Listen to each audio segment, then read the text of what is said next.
কর্মী রয়েছে, আমরা তাদেরকে আহ্বান জানাবো, শহীদ জিয়া বাংলাদেশে এই পলিটিক্স করে নাই, খালেদা জিয়া বাংলাদেশে এই পলিটিক্স করে নাই। যদি আপনাদের পলিটিক্স ভারত মুখী হয়ে থাকে তাহলে আপনারা আমাদেরকে জানান, আমরা তাহলে আপনাদের ব্যাপারে নতুন করে সিদ্ধান্ত নেব।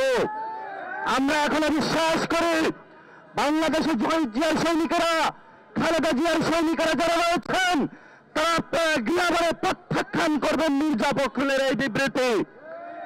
আমরা আরো দেখতে পেয়েছি এই ইন্টারিম গভর্নমেন্টের প্রধান ইউনুস আমাদের সদস্য সচিব আক্তার হোসেন এবং যুগ্ম সদস্য সচিব তাসনিম জারাকে ইউএন মিশনে নিয়ে গিয়েছেন, কিন্তু সেখানে নিয়ে তারা লীগের সামনে আমাদের অভ্যুত্থানের নেতৃবৃন্দকে ছেড়ে দিয়েছেন। এটা ইউনুসের জন্য লজ্জার, বাংলাদেশের রাষ্ট্র হিসেবের জন্য লজ্জার। এই জন্য পররাষ্ট্র মন্ত্রণালয়ের ব্যর্থতার দায় নিয়ে অতীব সত্তর তাদের ব্যর্থতার দায় হিসাবে বাংলাদেশের মানুষের সামনে এসে তাদের ক্ষমা প্রার্থনা করতে হবে। এবং গণ অভ্যুত্থানে যারা রয়েছেন, বাংলাদেশে যে দূতাবাসগুলোতে এখন আওয়ামী লীগের সাঙ্গপাঙ্গরা রয়েছেন, অতি দ্রুত গতিতে সিভিল সার্ভিস থেকে, সেনাবাহিনী থেকে, বিভিন্ন রাষ্ট্রের অঙ্গ প্রতিষ্ঠান যারা রয়েছে, অতীব সত্তর আওয়ামী লীগের যে গুন্ডা বাহিনী রয়েছে তাদেরকে দ্রুত গতিতে অপসারণ করতে হবে। যদি আপনারা অপসারণ করতে না পারেন তাহলে ইউনিট সরকারের বর্তমান যে অবস্থাতে রয়েছে তারা কতদিন ক্ষমতায় টিকবে সেটা আমরা নিশ্চয়তা দিতে পারি না। আমরা আরো লক্ষ্য করছি জামায়াত ইসলামী কখন রাজাকার বলে পাকিস্তানি ট্যাগ দিয়ে যখন বাংলাদেশের অলিগলিতে তাদেরকে পিটানো হয়েছে, আমরা জীবনের ঝুঁকি নিয়ে তাদের পক্ষে দাঁড়িয়েছিলাম। যে বাংলাদেশে মানুষের মানবিকার প্রশ্নে আমরা দাঁড়িয়েছিলাম, কিন্তু আজকে আমরা দুঃখ করে দেখতে পাচ্ছি যখন গণ অভ্যুত্থানের নেতৃবৃন্দের উপরে হামলা হচ্ছে, বাংলাদেশের অলিতে গলিতে লীগ ঘোরাফেরা করছে, তখন তারা মুখে কুলু পেটে বসে গেছে। আমরা আরো লক্ষ্য করতে পেরেছি মানুষের মানবাধিকার প্রশ্ন, মানুষের অধিকারের প্রশ্নে আমরা নিবন্ধন কর্মসূচির সবগুলো কাজ সম্পূর্ণ করেছি। নির্বাচন কমিশনের কাছে গিয়ে আমরা বলেছিলাম যে শাপলা প্রতীক পেতে আইনি কোনো বাধা আছে, তারা আমাদের প্রশ্নের উত্তর দিয়েছে আইনি কোনো বাধা নেই।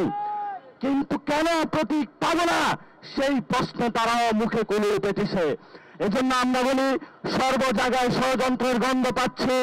রাজনৈতিক দলগুলোকে বলবো আমরা আপনাদের অধিকারের প্রশ্নে দাঁড়িয়েছিলাম, কিন্তু যখন নির্বাচন কমিশন একটি দল এবং বিভিন্ন এম্বাসির প্রেসক্রিপশনে কাজ করতেছে, আমাদের রাজনৈতিক অধিকার হরণ করতেছে, আপনারা আমাদের পক্ষে দাঁড়াবেন। যদি পক্ষে দাঁড়াতে না পারেন, অধিকারের প্রশ্নে কিভাবে আমরা আদায় করে নিতে হয় সেটা আমরা রাজপথে ভবিষ্যতে ইনশাআল্লাহ আদায় করে নেব। তবে বাংলাদেশের মানুষের সম্মুখে বিএনপির আজকে মহাসচিব যে বক্তব্য দিয়েছেন, জামাত যে নিশ্চুপ ভূমিকা পালন করছে, অন্যান্য অপরাপর যে দলগুলো নিশ্চিত ভূমিকা পালন করছে, বাংলাদেশের ইতিহাসে এই কম্প্রোমাইজিং পলিটিক্সটা ইতিহাসের স্বর্ণাক্ষরে লেখা থাকবে। এবং আমরা আরো দেখতে পাচ্ছি আমাদের গণ অভ্যুত্থানে যারা আর্মির সৈনিক ভাইরা আমাদের কাঁধে কাঁধ মিলিয়ে আমাদের সাথে যুদ্ধ করেছিলেন, আমাদেরকে সন্তানদেরকে রক্ষা করেছিলেন, কিন্তু তাদের মধ্যে যেই সকল কর্মকর্তা শেখ হাসিনার অধীনে কাজ করে আমাদের অসংখ্য ভাইকে গুম করেছে সেনাবাহিনী প্রধান তাদেরকে গুম এবং খুনের মামলা থেকে বের করার জন্য প্রতিনিয়ত এম্বাসি থেকে প্রত্যেকটা জায়গায় ধর্ণা দিতে চাচ্ছে। আমরা সেনাবাহিনীর সিনিয়র সেই কম্প্রোমাইজিং যারা রয়েছেন তাদেরকে হুঁশিয়ার করে দিতে চাই, সৈনিক ভাইরা যদি আপনাদের ভবিষ্যতে এই ধরনের কোন নির্দেশনা আসে, আপনারা গণ অভ্যুত্থানে যেভাবে নির্দেশনা অমান্য করেছিলেন, অবৈধ নির্দেশনা, ভবিষ্যতে জনগণের আপনারা পক্ষে থাকবেন। আপনাদের রুটিরুজির প্রশ্নে, আপনাদের অধিকারের প্রশ্নে ইনশাল্লাহ আপনাদের সাথে অতীতেও আমরা ছিলাম, ভবিষ্যতেও ছিলাম। কিন্তু যারা গুম করেছে, খুন করেছে, আইসিটি ট্রাইব্যুনাল থেকে একটা লোক বিস্তার পাবো না, প্রত্যেকের আমরা বিচার নিশ্চিত করে বাংলার মাটিতে ছাড়বো ইনশাআল্লাহ। গত 15 বছর বিএনপি বাংলাদেশে একটা বিরোধী দল হিসাবে, জাতীয় পার্টি ছিল গৃহপালিত বিরোধী দল সংসদের মধ্যে, আর সেমি গৃহপালিত একটা দল ছিল বিএনপি। তারা রাজপথে ব্যর্থতার পরিচয় দিয়েছে, সেই ব্যর্থতার কারণে আমাদের 2000 ভাইকে আমরা শহীদ হতে দেখেছি।